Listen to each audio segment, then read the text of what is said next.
بسم اللہ الرحمن الرحیم۔ السلام علیکم محترم ناظرین۔ شاہ محمود جو اس ملک کا بادشاہ ہے، میں اس کا اکلوتا بیٹا ہوں اور میری شادی چاچا کی لڑکی سے ہوئی تھی اور ہم آپس میں محبت کرتے تھے۔ جب میرے والد کا انتقال ہو گیا تو میں تخت نشین ہوا اور ہم دونوں شوہر بیوی 5 برس تک عیش و آرام کی زندگی بسر کرتے رہے۔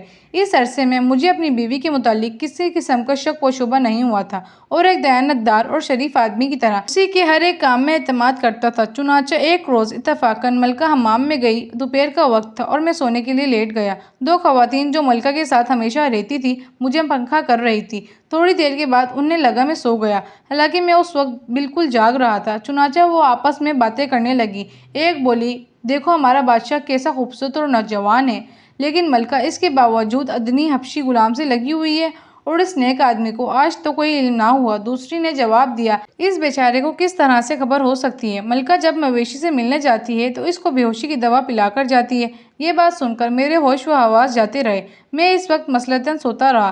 تھوڑی دیر میں میری بیوی حمام سے واپس آ گئی، لیکن میں نے تحقیقات سے پہلے اس سے کچھ نہ کہا اور شام کو سونے کے وقت حسب معمول وہ میرے لیے شراب کا کٹورا لائی۔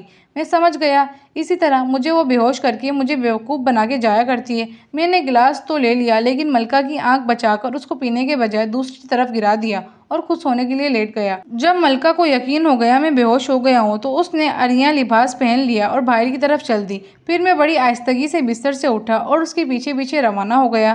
ملکہ یعنی میری بیوی محل سے نکل کر ایک ویران میدان میں آ گئی، جہاں ایک حبشی غلام غالباً اس کا انتظار میں ٹہل رہا تھا۔ جب ملکہ وہاں پہنچی تو دونوں ایک دوسرے سے لپٹ گئے، پھر آرام و اطمینان سے محبت کی باتیں کرنے لگے۔ میرے تن بدن میں غیرت کی آگ لگ گئی اور میں اسی جگہ جھاڑی کی آڑ میں ٹھہر گیا۔ جب وہ حبشی غلام اور ملکہ میرے قریب سے گزرے تو میں نے تلوار سے حملہ کر دیا۔ غلام میرے وار سے زخمی ہو کر گر پڑا اور ملکہ یعنی میری بیوی اس اچانک وار سے پریشان ہو گئی، اس لیے مجھے پہچان نہ سکی اور میں اس کو وہیں چھوڑ کر محل میں واپس آ گیا اور اپنے بستر پر لیٹ گیا۔ تھوڑی دیر بعد ملکہ واپس آ گئی، یہ اطمینان کر کے کہ میں سو رہا ہوں خود بھی سونے کے لیے لیٹ گئی اور صبح کو میں حسب معمول دربار میں چلا گیا اور اپنا کاروبار سلطنت انجام دیتا رہا۔ لیکن جب میں محل میں واپس آیا تو میں نے دیکھا ملکہ ماتمی لباس پہنے بیٹھی ہوئی ہے اور اداس ہے۔ میں نے دریافت کیا تو کہنے لگی، مجھے اپنے ایک غیر عزیز مرنے کی اطلاع ملی ہے، اس واسطے ماتمی لباس پہنا ہے۔ چونکہ میں اصل حال جانتا تھا اس لیے خاموش رہا۔ کئی روز گزر گئے لیکن ملکہ کا ماتمی لباس نہ اترا۔ میں بھی یہ معلوم کرنے کی فکر میں تھا کہ کمبخت حبشی کا کیا انجام ہوا۔ ایک دن آخر پتہ چل گیا کہ وہ مرا نہیں صرف زخمی ہوا ہے۔ ایک شب کو میں نے پھر ملکہ کا تعاقب کیا تو وہ ایک مکان میں پہنچی جہاں وہی حبشی غلام زخمی پڑا تھا۔ ملکہ اس کے قریب بیٹھ گئی اور بڑے پیار سے کہنے لگی، مجھ سے بات کر، میں تیرے لیے اپنی جان تک قربان کرنے کے لیے تیار ہوں۔ لیکن وہ ملعون خاموش رہا۔